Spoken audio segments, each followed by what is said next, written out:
हमारे कपड़ों के मैल फंक्शन रियल लाइफ में हम जितना सोचते हैं उससे काफी ज्यादा कॉमन होते हैं। आप में से जो लोग ये वीडियो देख रहे हैं उनमें से कई लोग लाइफ में कभी ना कभी ऐसे मोमेंट में फंसे होंगे, लेकिन शुक्र है आपके लिए कि आपकी जिंदगी का सबसे एम्बैरेसिंग पल एचडी में दुनिया भर के मिलियंस लोगों को ब्रॉडकास्ट नहीं हुआ।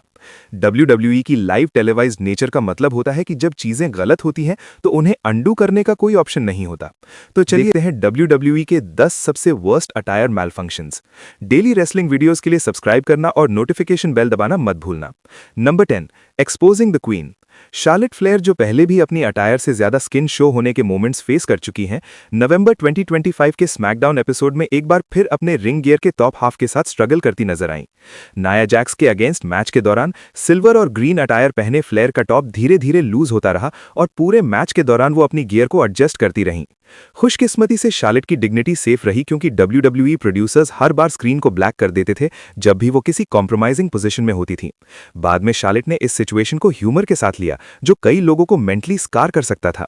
एक्स पर एक फैन को रिप्लाई करते हुए क्वीन ने मजाक में कहा कि शायद अब उन्हें अपनी फ्लैम्बॉयंट एंट्रेंस रोब्स में रेसलिंग बंद करनी पड़ेगी।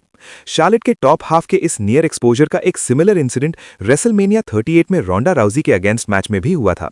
राउडी रोंडा पर फिगर 8 लगाते वक्त फ्लेयर की गियर फिर से अपनी जगह से हिल गई, जिसके बाद WWE प्रोडक्शन टीम को रेड अलर्ट पर जाना पड़ा ताकि सिचुएशन को कंट्रोल किया जा सके। Number 9, an LED disaster. अपने लेजेंडरी करियर के दौरान क्रिस जेरिको ने अपनी लुक को बार बार रीइन्वेंट किया है, लेकिन 2012 में डेब्यू की गई LED लाइट अप जैकेट उनकी सबसे फेमस रीइन्वेंशन बन गई। ये जैकेट बाद में उनके करियर का सिनोनिमस हिस्सा बन गई, जिसमें ब्राइट लाइट्स उनके स्टेज पोज को और आइकॉनिक बनाती थीं। लेकिन रेसलमेनिया 28 पर Y2J के साथ बुरा हुआ जब उनकी एंट्रेंस गियर ने उन्हें धोखा दे दिया। जैकेट के लेफ्ट साइड की लाइट्स काम नहीं कर रही थी, जिससे जेरिको थोड़ा ऑकवर्ड और फूलिश लग रहे थे जब वो CM पंक के अगेंस्ट WWE चैंपियनशिप मैच के लिए एंट्री ले रहे थे। बाद में पता चला कि इसके पीछे बैकस्टेज क्रिश्चियन और ब्रोडिस क्ले का हाथ था, जो जैकेट को पहले ट्राई कर रहे थे। क्रिस जेरिको ने लंदन के एक वन मैन शो में ये हिलेरियस स्टोरी बताई, जहां उन्होंने कहा कि कैप्टन करिश्मा और फ्यूचर फंकासॉरस ने उन्हें जैकेट पहने हुए अपनी फोटोज भेजी थीं। जेरिको ने कहा, मैं सोच रहा था ये स्टूपिड चीज काम क्यों नहीं कर रही और इसके साथ क्या हुआ। मैच के बाद जब मैं ड्रेसिंग रूम में गया तो लगा मैच अच्छा गया, लेकिन दिमाग में वही चल रहा था कि ये जैकेट काम क्यों नहीं की। मैंने जैकेट बनाने वाले को टेक्स्ट किया और बोला मैंने $15,000 खर्च किए हैं और ये पीस ऑफ शिट काम ही नहीं करता। फिर क्रिश्चियन के मैसेजेस आए जिसमें उसकी और ब्रोडिस क्ले की फोटोज थी जैकेट पहने हुए। तब मुझे समझ आया कि ये इसलिए खराब हो गई क्योंकि ये एक फाट गाय के ऊपर लिटिल कोट जैसी लग रही थी। शायद जेरिको अपनी प्लान WWE रिटर्न पर ये इल्यूमिनेटेड जैकेट वापस लाएं। Number 8, Lyra's loose top. Women's intercontinental champion बनने, बेकी लिंच के साथ अक्लेम्ड मैचेस और बेली के साथ चल रही स्टोरी लाइन के बीच 2025 लायरा वैल्कीरिया के लिए एक जबरदस्त साल रहा, लेकिन रॉयल रंबल पर यह साल उनके लिए शुरू होते ही एम्बैरेसिंग हो सकता था।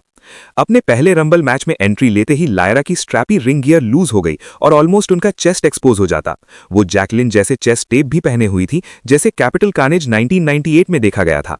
खुशकिस्मती से लिव मॉर्गन ने लायरा की प्रॉब्लम नोटिस कर ली और उन्हें कॉर्नर में नॉक कर दिया ताकि टॉप और नीचे ना गिरे। बाद में लायरा ने इस सिचुएशन को मजाक के तौर पर लिया और बैटल ग्राउंड पॉडकास्ट पर कहा कि वो अपनी जिंदगी में पहली बार इतनी खुश थी कि उनके मुंह पर फोर आर्म लगा। लेकिन अनफॉर्चुनेटली 2025 में ये लायरा वैल्कीरिया का अकेला अटायर मैलफंक्शन नहीं था। Number 7, when two became one. हर अटायर मैलफंक्शन का मतलब एम्बैरेसिंग होना जरूरी नहीं होता। कभी कभी जैसे TLC 2016 में AJ स्टाइल्स के थॉन्ग रिवील होने पर हुआ, ये काफी हिलेरियस भी हो सकता है। ऐसा ही कुछ अक्टूबर 2025 में हुआ जब लायरा वैल्कीरिया और बेली ने अलेक्सा ब्लिस और शार्लेट फ्लेयर को विमेंस टैग टीम चैंपियनशिप्स के लिए चैलेंज किया। मैच के एंड के करीब लायरा ने अलेक्सा को मिड डाइव पकड़कर क्रॉस बॉडी को नाइट विंग फिनिशिंग मूव में कन्वर्ट कर दिया, लेकिन समोएन ड्राइवर एग्जीक्यूट करते वक्त लायरा के बाल अलेक्सा के रिंग गियर के टॉप हाफ में फंस गए, जिससे दोनों एक ऑकवर्ड पोजीशन में फंस गए जब तक बेली और फ्लेयर ने मदद करके अपने पार्टनर्स को अलग नहीं कर दिया। हैरानी की बात यह थी कि इस पूरे फनी इंसिडेंट में अलेक्सा के सेकेंडरी टॉप के अलावा कुछ भी एक्सपोज नहीं हुआ, इसलिए यह सिर्फ एक विम्सिकल ब्लंडर रहा जो शायद प्लान करके भी रिपीट नहीं किया जा सकता था। Number 6, anything but Tiffy's time. Lyra Valkyria की तरह ही टिफनी स्ट्रैटन के लिए भी 2025 का साल काफी बढ़िया रहा, जहां उन्होंने नाया जैक्स पर money in the bank cash in किया। साल की शुरुआत में उन्होंने WWE विमेंस चैंपियन के रूप में अपना लंबा रेंज शुरू किया, लेकिन सिर्फ कुछ हफ्तों बाद कैंडिस लेरे के अगेंस्ट एक ह्यूमिलिएटिंग मोमेंट फेस करना पड़ा। रिंग के कॉर्नर में पॉइजन पिक्सी पर अटैक करते वक्त टिफनी की रिंग अटायर का अपर हाफ लूज हो गया, जिससे उन्हें अपनी डिग्निटी कवर करनी पड़ी और तुरंत फीड ब्लैक कर दी गई।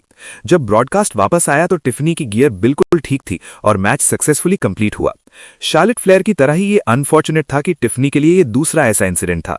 मई 2024 में queen of the ring tournament के क्वार्टर फाइनल्स में बियांका बेलेयर के अगेंस्ट मैच में जब बेलेयर ने उन्हें बैक सुप्लेक्स के लिए उठाया तो उनके ट्रंक्स भी ऊपर उठ गए और एक्स WWE वुमेन्स चैंपियन को अपना लोअर हाफ कवर करने के लिए स्क्रैम्बल करना पड़ा।